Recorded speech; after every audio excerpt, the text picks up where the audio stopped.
3 गहनों में पहले नंबर का गहना विश्वास का है। अब शिव जी ने पार्वती से कहा दूसरे नंबर का गहना जो मनुष्य के पास होना चाहिए वो है उसकी मेहनत का गहना। दूसरा गहना है उसकी मेहनत का, उसका परिश्रम, उसकी मेहनत।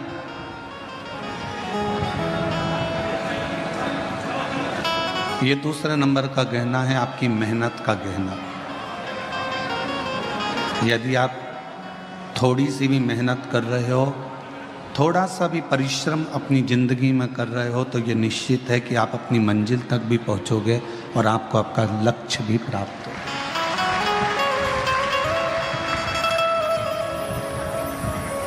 फिर शिव जी ने तीसरे नंबर का गहना बताया। पार्वती जी से कहा पार्वती तीसरे नंबर का गहना है सब्र, थोड़ा इंतजार, थोड़ी प्रतीक्षा।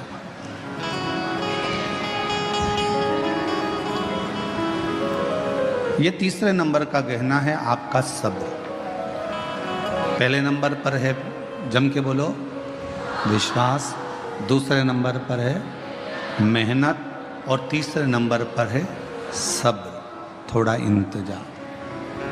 जब आपने विश्वास कर लिया, भरोसा कर लिया, फिर आपने मेहनत कर ली और मेहनत करने के बाद भी अगर आपको फल नहीं मिल रहा है, विश्वास करने के बाद भी यदि आपको फल प्राप्त नहीं हो रहा है, तो फिर थोड़ा सा इंतजार करना, मेहनत करते रहना, विश्वास करते रहना, फिर थोड़ा इंतजार करना, और इंतजार का फल जब मिलेगा तो जीवन एकदम आनंदित हो जाएगा, फिर दुख नहीं।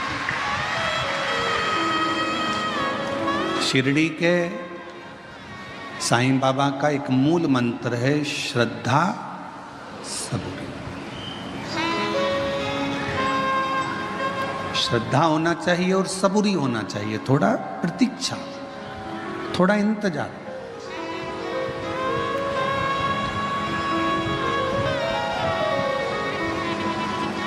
आपने इंतजार ही नहीं करा तो फिर जीवन का कोई आनंद ही नहीं है।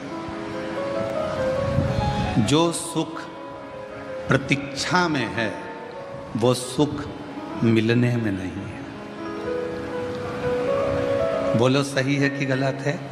जो सुख प्रतीक्षा में, इंतजार में, वो मिलने में नहीं है। कैसे? प्रैक्टिकल करना। तुम्हारे घर में टीवी नहीं थी, या 4 व्हीलर गाड़ी नहीं थी, 2 व्हीलर गाड़ी नहीं थी, या फ्रिज नहीं था, वॉशिंग मशीन नहीं थी, या तुम्हारे घर में कोई जो तुम्हें ज़रूरत है वो चीज़ नहीं थी, तुमने उसकी प्रतीक्षा करी, इंतजार करा। टीवी आएगी, दशहरे पे आएगी, दिवाली पर आएगी, सोफ़ा सेट आएगा, या फिर 4 व्हीलर गाड़ी आएगी, 2 व्हीलर गाड़ी आएगी, इंतजार करते रहे, इंतजार करते रहे।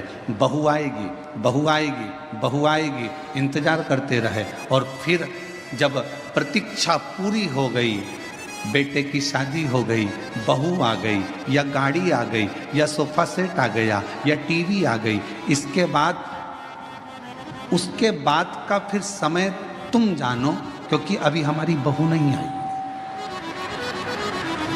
उसके बाद का तुम जानो।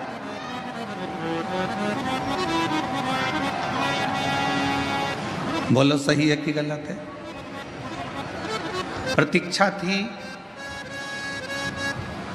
थोड़ी इंतजार था, थोड़ा सब्र था, तो थोड़ा आनंद था। प्रतीक्षा में जो सुख है वो सुख इच्छा कर, इंतजार। और जो सुख इंतजार में है वो मिलने में नहीं है।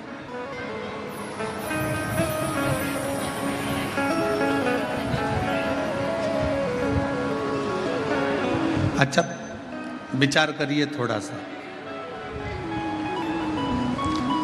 जब तक भगवान नहीं मिल रहा ना, शंकर भगवान, जब तक तुम्हें शिव महापुराण की कथा नहीं मिलती ना, 1, 1:15, 1:30 बजे तक तुम ऐसी बेचैन रहती हो, इधर उधर उधर उधर उधर। और जैसे ही कथा चालू हुई और शिव महापुराण की कथा मिल गई, फिर तुम्हारी प्रतीक्षा समाप्त हो गई, फिर उससे मिल लिए, कथा 2.5 घंटे की कानों में पड़ गई। अब फिर जैसे ही सुध नहीं रहेगी, क्यों इतनी जल्दी 4 बज गई?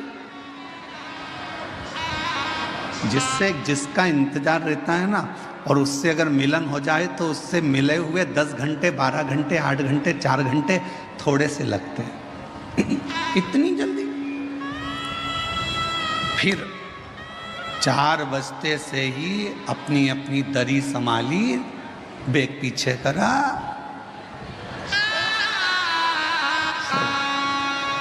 दरी संभाली, बेग पीछे करा। मैं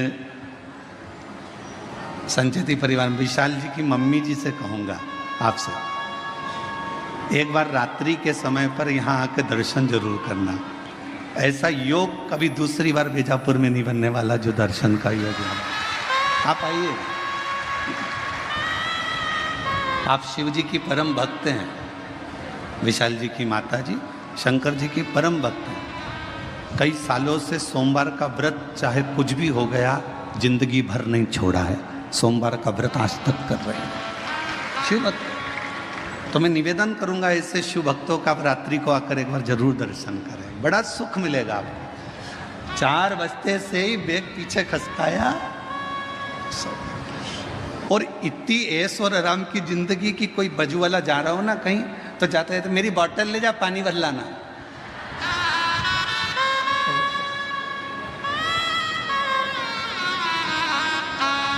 हम तो बाबा के भरोसे चलते हैं, हम तो बाबा के भरोसे चलते हैं, ये दुनिया वाले जलते हैं, ये दुनिया वाले जलते हैं, डमरू वाले के भरोसे चलते हैं, काशी वाले के भरोसे चलते हैं, सीहोर वाले के भरोसे चलते हैं। प्रतीक्षा में जो सुख है वो मिलन में नहीं। मेरे भोले बाबा से कहते रहना, तुम मिलना मती, बस तुम्हारी प्रतीक्षा करती रहूं, तुम्हें याद करती रहूं, तुम्हारा इंतजार करती रहूं, वो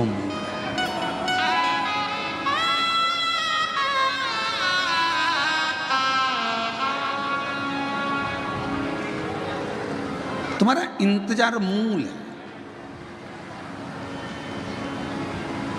मिलने के बाद इतनी फिर आनंदता नहीं रहती है, प्रतीक्षा में आनंदता रहती है। प्रतीक्षा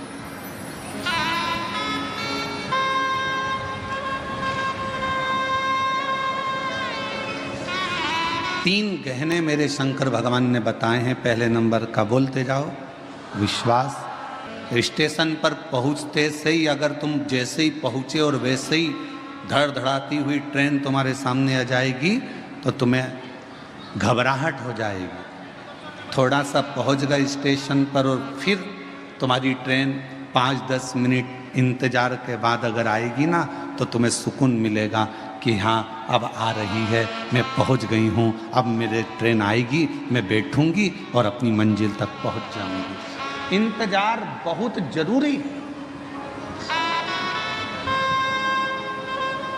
और बिना इंतजार के कोई सुख का अनुभव भी नहीं है। एक महिला ने अपने पत्र में लिखा, गुरुजी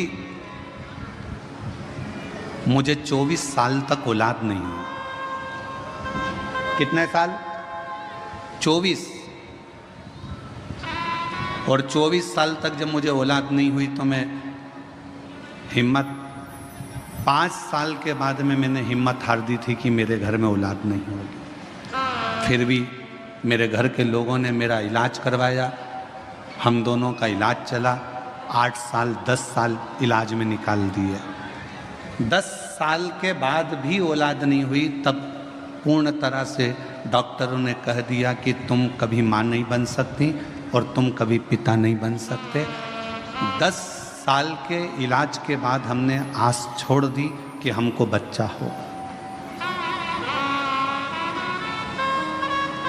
15 साल निकल गए, 18 साल निकल गए, शादी के 20 साल निकल गए, 22 साल निकल गए और 22 साल निकलने के बाद 23 साल जब आया, 23वें साल में हमारे घर के पास में एक किराएदारनी आई और उस किराएदारनी ने कहा कि एक सियोर वाला महाराज कथा कहता है, आस्था चैनल पर आती है, भाभी आपको औलाद नहीं है, कितने साल हो गए? तो कहा मुझे 23 साल हो गए, औलाद नहीं। 24वां लग गया, औलाद। तुम एक काम करो कि टीवी के सामने अपना आसन बिछाओ